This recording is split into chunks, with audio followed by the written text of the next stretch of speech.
इसके पीछे षड्यंत्र ये है कि ये SC ST OBC अपने वाइस चांसलर न मांग ले, अपने प्रोफेसर न मांग ले, अपनी हिस्सेदारी न मांग ले, अपनी PhD न मांग ले, तो इन्हें जो एक लॉलीपॉप दे दिया गया कि UGC के नाम पे लड़ते रहो। अगर हमारा बच्चा एक रोटी में से एक टुकड़ा मांग रहा है और इसे आप आंदोलन के नाम पे दबाना चाहते हो, तो यकीन मानिए ये वो कौम है जो भूखी मर जाएगी परंतु अपने अधिकारों के लिए लड़ेगी। अपने पर आप SC ST OBC को प्रोटेक्शन दे रहे हैं तो आप उनको भी दे दीजिए ना, हम विरोध नहीं करेंगे। परंतु जो जातिवादी कीड़े हैं, जो जातंकवाद मचाना चाहते हैं, जो हमारे बच्चों को जाति के नाम पे प्रताड़ित करना चाहते हैं, वो लोग खुल के सामने आ चुके हैं और वो खुल के ये कह रहे हैं कि नहीं, तुम्हारे बच्चों को हम प्रताड़ित करेंगे। मुझे पहले आपको मैं एक बात बता दूं कि जो UGC रेगुलेशन है, लोगों को यही नहीं पता कि UGC रेगुलेशन है, UGC एक्ट है, UGC रूल्स है, UGC सेक्शंस है, ये क्या बवाल है। बस एक भीड़ तंत्र ने और मीडिया तंत्र ने इस मुद्दे को ऐसा बना दिया कि ये जो है एक विशेष वर्ग के खिलाफ है। अब आप ये देखिए कि इसके शायद लोगों को ये नहीं पता कि लोग इसकी तुलना SC ST एक्ट से कर रहे हैं, जबकि SC ST एक्ट और UGC रेगुलेशन बिल्कुल अलग है। UGC रेगुलेशन जो लागू होगा वो स्टूडेंट्स पे लागू होगा, जबकि SC ST एक्ट जो होगा वो अपराधियों पे लागू होगा। अब UGC जो रेगुलेशन है वो सिर्फ और सिर्फ इसलिए बनाया गया है कि SC ST OBC के जो बच्चे हैं उन पर अत्याचार ना हो। अब मुझे बताओ, हिंदू एक रहेगा, सेफ रहेगा, मैं आज हिंदू की संकल्पना में SC ST OBC कहाँ चले गए। दूसरी बात, अब ये कहते हैं कि भाई इस एक्ट का दुरुपयोग होगा। मैं आपको एक छोटी सी बात बताता हूँ कि UGC रेगुलेशन के अंदर में जब इंक्वायरी कंडक्ट होगी तो इंक्वायरी कंडक्ट होने के बाद में उसकी अपील जो है वो गवर्निंग बॉडी को भी की जा सकती है, वाइस चांसलर को भी की जा सकती है, हाई कोर्ट को भी की जा सकती है और सुप्रीम कोर्ट को भी की जा सकती है।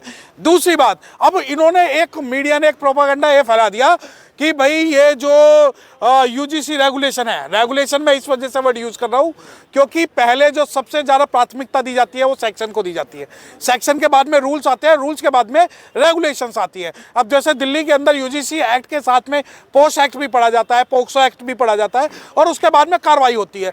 अब लोगों ने क्या कहा कि ये जो है ये एक्ट विशेषाधिकार देता है। यकीन मानिए, मैं आपको एक बात बता देता हूँ कि अगर ये UGC एक्ट खत्म हुआ तो शॉर्ट टर्म के लिए ऐसा हो सकता है कि SC ST OBC के बच्चे जो है सफर हो, लेकिन लॉन्ग टर्म के लिए इससे हर विद्यार्थी सफर होगा क्योंकि ये एक प्रोटेक्शन देता है। देखिए, अधिकार और प्रोटेक्शन में अंतर है। Protection given to the weaker section of the society that somebody should not harass to the weaker section of the society including the SC ST OBC। अब इसके अंदर क्या आया कि भाई OBC और SC, अब आप ये देखिए कि 50 जो सांसद है वो इस्तीफा देंगे, 40 सांसद है वो इस्तीफा देंगे, फलाने IAS इस्तीफा देंगे, ढिमकाने IAS इस्तीफा देंगे। मैं तो कह रहा हूँ ये रोज रोज की लड़ाई क्यों लड़ रहे हो? आप गिरा दो ना सरकार और फिर SC ST OBC समाज जो है, जो जागा हुआ समाज है, वो आपको बताएगा कि UGC रेगुलेशन सही है या गलत। देखिए, UGC रेगुलेशन पास करने का मतलब ये नहीं कि हम किसी नॉन रिजर्व क्लास के विरोध में हैं या उनके बच्चों के विरोध में हैं। अगर कोई SC ST OBC माइनॉरिटीज का बच्चा विक्टिमाइज होता है तो हमें उतना ही दर्द होगा जितना non SC ST OBC minorities का बच्चा जो है विक्टिमाइज होगा। इसके अंदर एक सेफगार्ड पैरामीटर्स बनाए गए हैं कि बच्चा जो है एक इंटरनल कमेटी बनेगी, उसके आधार पर कर देंगे।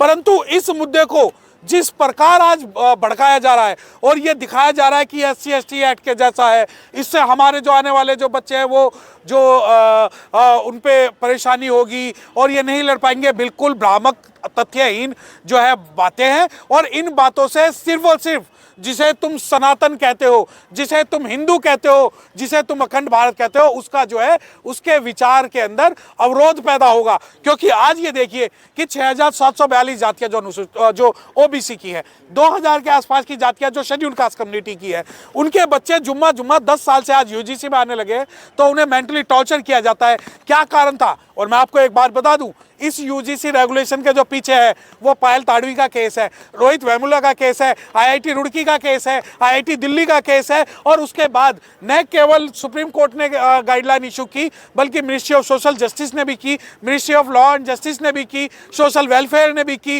यूनिवर्सिटी ग्रांट कमीशन ने भी की और मिनिस्ट्री ऑफ एजुकेशन ने भी, ह्यूमन रिसोर्स ने भी की और सुप्रीम कोर्ट ने भी की। इन सब ने ये माना कि आज यूनिवर्सिटियों में जो SC ST OBC के बच्चे हैं उनके ऊपर अत्याचार हो रहा है। और मैं खुल के एक बात कह सकता हूं कि अगर ये प्रोटेक्शन आप SC ST OBC को दे रहे हो तो ये जर्नल को भी दे दो। तो SC ST OBC का कोई भी व्यक्ति अगर इसका विरोध करे तो हमें बता देना।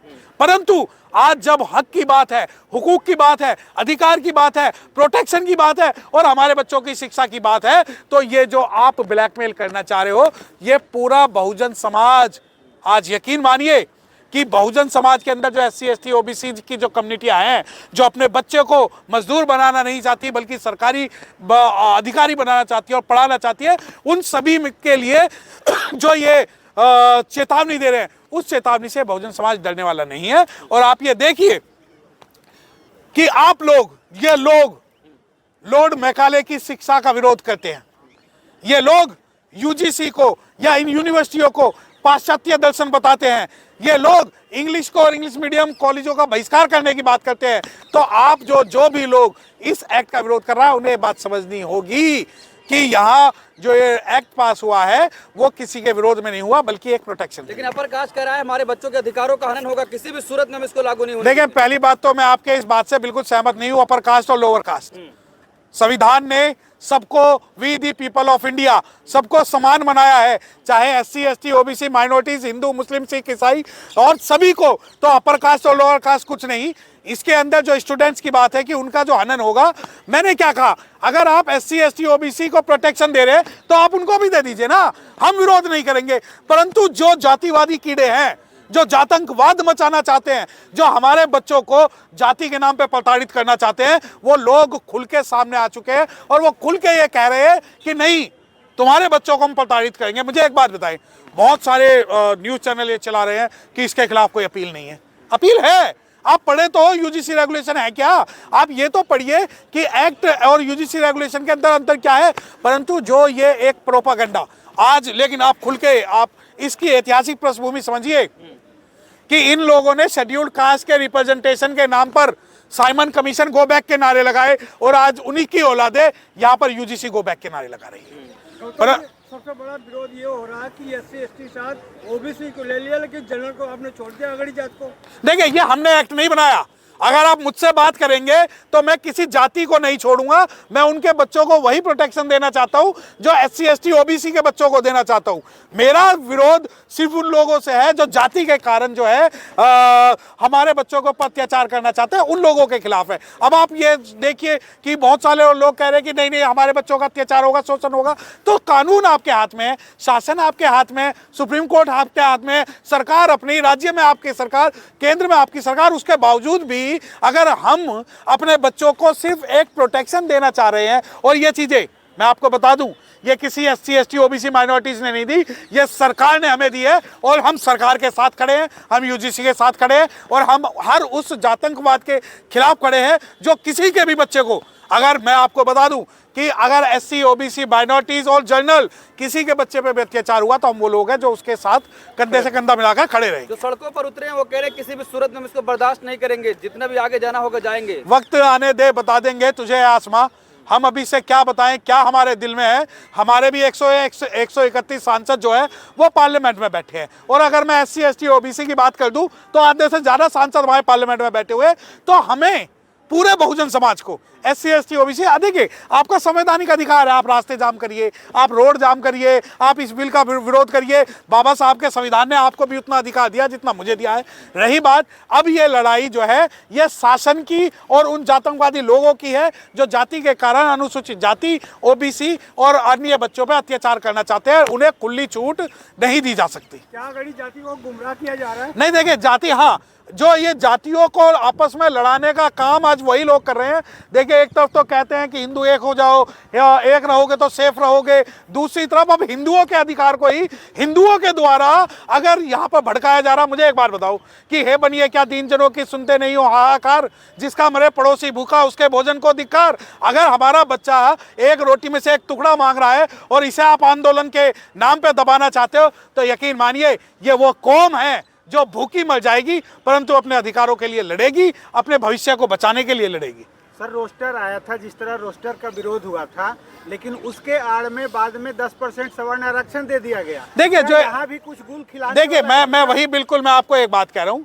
मेरा संपूर्ण SC ST OBC माइनॉरिटीज लोगों से एक जो है निवेदन है हाथ जोड़ के इसके पीछे एक षड्यंत्र है और वो षड्यंत्र मैं आपके चैनल के माध्यम से बता देना चाहता हूं। इसके पीछे षड्यंत्र ये है कि ये SC ST OBC अपने वाइस चांसलर न मांग ले, अपने प्रोफेसर न मांग ले, अपनी हिस्सेदारी न मांग ले, अपनी PhD न मांग ले, तो इन्हें जो एक लॉलीपॉप दे दिया गया कि UGC के नाम पे लड़ते रहो। और मैं सरकार का समर्थन तब करता जब SC ST OBC को उनकी हिस्सेदारी के अनुरूप यूनिवर्सिटी में चांसलर बनाते, हमारे जो प्रोफेसर हैं उन्हें परमानेंट करते, उन्हें शिक्षा के क्षेत्र में भेजते, तो तब जाके हमें ज़्यादा फायदा होता। तो इसके पीछे षड्यंत्र आज नहीं है, षड्यंत्र इसके पीछे निकलेगा। और इस षड्यंत्र को बचाने के लिए सभी से निवेदन यह है कि आप लोग अपने भविष्य के लिए इस UGC बिल को पढ़िए और इसके अंदर ये देखिए कि इसके पीछे अभी इस प्रोटेक्टेड शील्ड के पीछे हमारे ऊपर कौन सा बम आके गिरेगा।